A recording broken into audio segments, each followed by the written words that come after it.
The other medium, of course, is TV. Like I was saying before, TV, the interviews are shorter. I don't know if you ever watch your morning news shows and you see a guest. They're usually about 3.5 to 5 minute interviews. Your national TV, like Fox, CNN, CNBC, when it's a news story, they're also 3.5 to 5 minutes. So you really have to have your sound bites down. But it's a fabulous medium because it is a visual medium. And if you present yourself, and you're all speakers, so you know so much about how to present yourself, right? There's something called a likability factor. If the audience likes you, they stay tuned in, they listen to you. You have that ability with TV as a visual medium that you don't have necessarily with radio and print. The other thing is when you're on TV, you have the ability to use props, charts. I have a client who was a life insurance broker. And it's funny because he's an old friend too. And we've recently been in conversation with him coming back on board as a client. He had a book published by Wiley many years ago on estate planning and so on. So we, booked him as a guest on radio and TV. He particularly loved radio, which for me was funny because I couldn't understand it because his topic is life insurance. There's so much of a message there that you have to get out. But he just loved TV. So we did a segment where we pitched a segment about, taking care of your spouse if you die. And we booked him on TV. We booked him on CNBC, and we had a graph showing the mortality rate of men to women and how women, live longer than men. So we booked him on CNBC. He called us up 2 days later, and he was like so blown out because he had 325 calls come into his office off of that 3.5-minute interview. It was phenomenal. But even better, the next week we had him booked on KGO, which is an NBC station in San Francisco. Same interview, we had the same charts. He had over 1,000 leads. We talk about it today because it was so phenomenal. 1,000 leads generated to his business. Folks, I'm only telling you this. I know you're not necessarily in the insurance business. I'm trying to get you to really share with you the power of the media and how it can affect your business. So TV is great. Now let's get into some of the meat here. I think, is Allie here? I had asked her to hand out. Did you guys get a handout? No? You do? Okay. This is probably the most basic rules. And this really goes to what Adam was trying to explain to you. Some of the don'ts. Oh my God, you never, ever, ever pitch your book. Nobody cares. They don't. I know you've spent a lot of time and effort. The media doesn't care. You always pitch the problem that your expertise solves. Because you have to remember something. The media works in terms of problems, solutions. Right? That's their advertising model as well. They make money through advertising.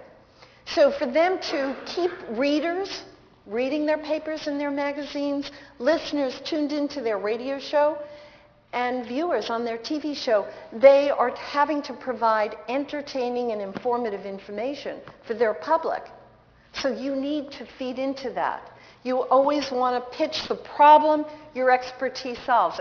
Example, I had a client, he was a pediatric endocrinologist, okay?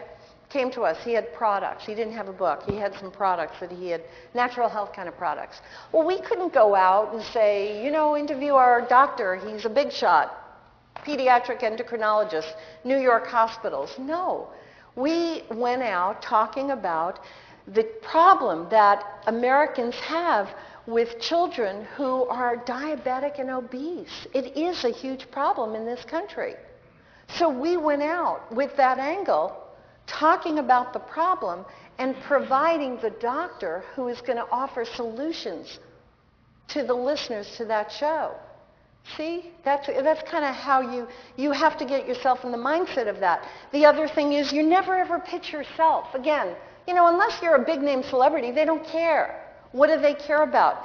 They care that you are an expert on this topic that they want to provide information for their public. So again, never pitch yourself, always pitch the issue that you're an expert on. And I'll give you some examples of that so you can think with it. The fifth thing, and this is so important, you have to think with tying your topic to the news. And again, I don't care what your topic is, every one of you, I guarantee there's something in the news that you can tie your topic to. Let me tell you a little bit about, on this note, how important that is for getting media. Let me give you a day in the life at EMSI, my company. Every morning at 8:30, we have a staff meeting. And what do I do at this staff meeting? I have my TV campaign specialist, my radio campaign specialist, my print specialist, and my senior campaign strategist. The 5 of us sit in a meeting because we've all reviewed the news that morning. We've all listened. I read my paper and I watch the news. My senior campaign strategist hates papers. Everything is on his computer. Everything is CNN.com or whatever. My TV person is watching the news as well. And radio, fortunately he lives an hour away, so he's listening to talk radio. Point is, we all come in hearing, knowing what the news is, and we sit around, we know what the headlines are, and we figure out, okay, which one of our clients fits into the news? And when we have that, and it doesn't have to be anything major, but if there's a news story and you have a comment on it and your expertise ties in, you want to use it. And the other thing, by the way, is you want to use it right away because it's a news story. You can't wait a week. So you want to come up with your pitch. Immediately, what we do, as soon as we know what we've got, we call our client. We go, okay, what's your comment on this news story? Are you comfortable with us going out and pitching you to national TV or talk radio? And then as soon as we get that agreement, we're in there writing up our pitch. And to national TV, by the way, it's 2 or 3 sentences. That's all. Because these producers don't have the time for a heck of a lot more. You're not writing a manifesto about you, your message, your book. Just you're tying into the news and what your expertise is. I wanted to share with you a story about how this can actually work. Lou up there is a client who came to me in May. And the sad news is he had talked to me about a PR campaign 6 months prior to May. But we didn't get the deal. He called me in May and he said, Marsha, will you take me on as a client? He had just spent $30,000 with another agency. They got him 3 or 4 TV or radio, whatever. The point is, what hurt him was not even so much the money. I mean, it hurt him, but not as much as what they told him. They told him that the media just wasn't interested in him. He wasn't newsworthy, right? Well, of course they had to say that. They had taken $30,000 of his money and only booked him on 3 or 4 radio shows. What else are they going to say? But I was like, oh my God, let me tell you about Lou. Lou is a national talk radio host. Lou had a book that just came out with Career Press he's a financial planner, right? He just had a book that came out with Career Press on financial planning. Hello, are we not in the worst economic times that we've seen in our country for years? And he also positions himself as a financial physician. So I'm hearing they couldn't get you media. I couldn't believe it. He had every quality possible. He loved the media. He had a message with mass appeal, right? He had a book that just came out. It didn't get any better. So we did our normal thing, and we went out on all kinds of financial angles, no big deal. But what happened in one of our meetings one morning, and this is really I kind of want to show you how it works. The night before, this is the BP oil spill happened, right? The night before, I'm seeing Cooper Anderson on CNN, and he's, going to the cities in Mississippi and Louisiana. Some of you may have seen the interviews he did, talking to the people that just lost their home. They just lost their business. They lost everything, and he's interviewing them. I came to office the next day, and I was like, guys, this is Lou. He's our financial physician. It doesn't get any better. Called Lou. Lou, what do you think? He loved it. So obviously, we got them all over TV in those areas. We just followed the areas where Cooper Anderson was, booked him as a guest. The TV loved it because they had the financial physician giving advice to these people who were suffering from the BP oil spill. We got them on CNN, Fox, tons of talk radio and tons of print. We played that out. What did we do? We just followed the news. Janet, another brief story. Janet came to us a few months ago. She's an anger management consultant.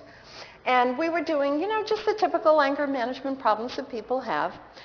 Well, then we hit kind of a trifecta. I hate even saying this because it's bad news, but we were able to capitalize off of that for our client Janet. You remember Mel Gibson's story? Yeah? Okay.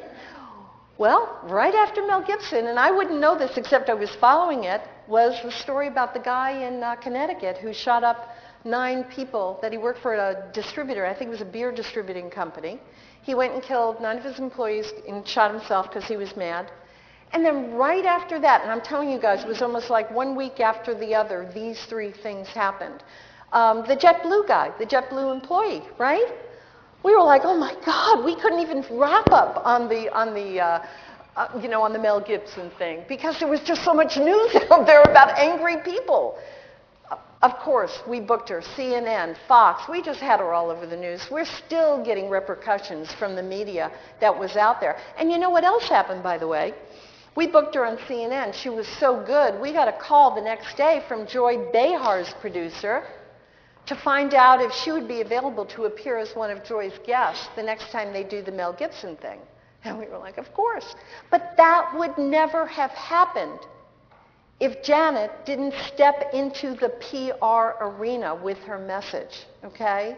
And I'm sure each one of you can imagine having that, being interviewed as a guest on CNN or Fox or CNBC for your resume, for your speaker kit. It's impressive. It says you have credibility, is what it says. If they're interviewing you, you must be good. Janet, right now, actually, is filling out an application with GMA, who is looking for an anger management anchor, to come in whenever there's a story. So that, guys, is so relevant. Follow the news. Figure out, okay, what about what's in the news do I have a comment on? And how do I turn that into a pitch to the media? Here's something very key also. You really need to pay attention to this. This is so important. These are actually questions that I made up for our clients. And you need to really know the answer to these questions. You can take home the form that I gave you. Because I think not only is it going to be relevant for you with the media, but even no matter for all your speaking gigs, for whoever you're going out there to pitch. The funny thing is, I wrote these questions, 20 years ago for my clients. And then, when I came out with my book, obviously I said to my guys, okay, pitch me. I'm your new client. And they said, okay, if you're going to be a client, you have to act like a client. You need to fill out your questionnaire. So I sat down to try to answer these questions, and I was stumped. It took me days. It seems like they're simple questions, particularly the first 2, but I was really stumped. Anybody have an idea why that first question is so important? Any idea? You're all speakers. You all have something you're passionate about. I think the passion shows, particularly on TV, the passion shows. That's right. That's how people pick up. You're exactly right. And here's the other reason. That's spot on. Here's the other reason. I had enough experience.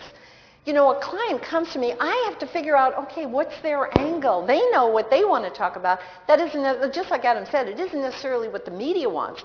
We've got to come up with what's the angle. Well, here's what I know. I serve 2 clients. I serve the media, because, man, they're my clients. If they turn us off, we're shut off. I also serve my clients who pay us. So I've got to give the media good people to be interviewed as a guest. So what do I know? I know that if I can tap into whatever my client is passionate about, he's going to give a great interview. Even if it's his first, he's more likely to give a really good interview. And the same thing would be true with your speaking engagements. When you're up there talking about what you are passionate about, you're on, man. You're on fire. So that is really key. And you know, the